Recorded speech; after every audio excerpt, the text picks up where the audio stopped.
Damien Chazelle qui arrive en France auréolé de ses 7 Golden Globes décrochés pour son troisième film, La La Land. La La Land qui sera en salle le 25 janvier chez nous. Bonjour Damien Chazelle. Bonjour. Alors déjà, vous parlez très bien français, vous avez un nom qui sonne français. Comment ça se fait que vous parliez aussi bien notre langue? Ah, merci. Mon père est français, donc la moitié une moitié de la famille est française. Et j'ai passé quelques années ici quand j'étais petit et j'ai beaucoup de famille ici. Bon, voilà. Donc votre succès aujourd'hui, c'est un petit peu le nôtre. On peut en revendiquer un petit Oui, morceau. oui, je veux bien dire. Mais aussi, je sais pas, le cinéma français, c'est très important pour moi. C'est surtout pour La La Land, le cinéma de Jacques Demy, le cinéma de la Nouvelle Vague, c'était une grande inspiration. Bah c'est ça, parce que quand on voit La La Land, et notamment la toute première scène du film, hein, qui est une scène d'embouteillage absolument géniale, on pense à ça. Nous Hein. sommes deux sœurs jumelles, nées sous le signe des Gémeaux. Mi fa sol la mi ré, mi fa sol ré do. Nous Oui. sommes deux Non. sœurs jumelles, c'est ça? Bon, exactement, pour les Demoiselles de Les Demoiselles de Rochefort. Rochefort. Mais aussi Weekend de Godard avec les voitures. Et puis à travers le reste du film, les parapluies de Cherbourg, bien sûr. C'était hyper important pour moi. Pourquoi c'était important? Je crois même qu'il y a une scène où on voit une boutique de parapluies, Ouais. hein, c'est ça. Hein. Ouais, ça c'était intentionnel, ouais, un petit C'est un clin clin d'œil. d'œil. Ouais. Pourquoi Euh, Jacques Demy à ce point-là, et les parapluies de Cherbourg et... Parce que je l'adore, parce que ça m'a ouvert les yeux un peu. Quand je l'ai vu la première fois, les parapluies de Cherbourg, je savais pas qu'on puisse faire ça avec une comédie musicale, qu'on puisse parler des émotions aussi profondes. Pour moi, avant ça, les comédies musicales, c'était la joie et le spectacle et rien d'autre. Alors que j'ai découvert à travers Jacques Demy que oui, les comédies musicales, c'est la joie, c'est l'espoir, mais ça peut aussi être la mélancolie, le regret. C'est la vie, quoi. C'est les deux. Et La La Land, c'est un film réjouissant, c'est une comédie musicale qui fait vraiment du bien. C'était quoi votre ambition, votre projet de départ, quand la Euh, feuille était blanche?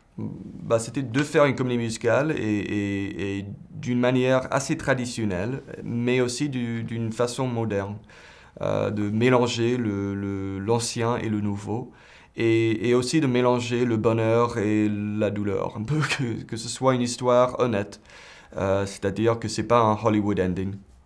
C'est pas forcément une fin très heureuse, Voilà. c'est pas de l'eau de rose, quoi. C'est un Voilà. cocktail qui est fait de la vie d'aujourd'hui avec certains codes des comédies musicales qu'on a tous connus. La La Land, c'est l'histoire de deux jeunes qui ont leur rêve américain. Il y a Mia, Emma Stone, qui veut être actrice en haut de l'affiche, et Sébastien, Ryan Gosling, qui se rêve lui en pianiste de jazz. C'est un pur et dur, mais ils sont pas prêts à n'importe quoi pour y arriver. Ils ont des convictions. C'est un film de conviction, La La Land.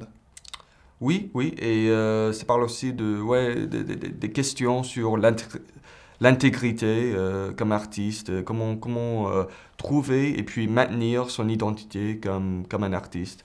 C'est difficile, c'est peut-être pour ça que je suis surtout intéressé par les jeunes artistes et cette période dans la vie où on découvre sa voix. Des jeunes artistes, vous en connaissez, vous en êtes un, parce que vous avez à Voilà. peine 32 ans, vous allez les avoir dans quelques jours. Eux, ils galèrent, pas vous. Vous avez déjà eu 3 Oscars avec Whiplash, le génial Whiplash. Vous venez de décrocher, on le disait, 7 Golden Globes. On vous attend évidemment pour les Oscars. Vous avez dû en faire, vous, des concessions ou pas? Euh, oui, bien sûr. Il y a toujours des sacrifices dans la vie et ça, La La Land, ça nous a pris environ 6 ans pour trouver l'argent. Mais ce qui était merveilleux avec La La Land, je peux vraiment dire que c'était un film de rêve pour moi parce que le film soi-même, il n'y a pas de concession, il n'y a pas C'est le film que vous vouliez c'est faire. exactement le film que je voulais faire. Vous avez 32 ans, je le disais. C'est pas vertigineux tout ce qui vous arrive là quand même? Oui, c'est. Il n'y a c'est- pas des c'est- moments où vous dites mais C'est qu'est-ce un qui se rêve passe? aussi, oui. Oui, bien sûr, chaque jour. Vous êtes américain, Barack Obama est en train de partir, Donald Trump est en train d'arriver. C'est un sujet ça pour un cinéaste ou pas? Je sais pas, c'est un moment très triste pour les États-Unis, je trouve, et pour le monde. Mais je sais pas, il faut continuer comme artiste, quoi. Il y a une forme de résistance des artistes même à avoir? plus qu'avant, je pense. Et oui, il faut résister, oui, il le faut. Est-ce qu'il y a un acteur ou une actrice française que vous aimeriez faire jouer dans votre prochain film, par exemple, ou dans les suivants? Oui, Romain Duris, Romain Duris. Ouais, j'adore. Pourquoi lui? parce qu'il est super, il est magnifique, je sais pas, je pense que c'est un acteur super, mais il y en a beaucoup hein, en France, là, il y a des acteurs extraordinaires, Tahar Rahim, j'adore aussi, Mathieu Amalric, Emmanuel DeVos, Jeanne Balibar, Catherine Deneuve. Vous avez toute la distribution d'un film. Il y a plusieurs. Hein. Ouais. Voilà. Non, mais c'est le cinéma français, comme j'ai dit, c'est une grande inspiration et ça continue à m'inspirer. Merci beaucoup Damien Chazelle d'avoir été avec nous sur Europe 1 ce matin. La La Land sortira le 25 janvier. Allez le voir. Merci beaucoup. Merci. Are you shining just for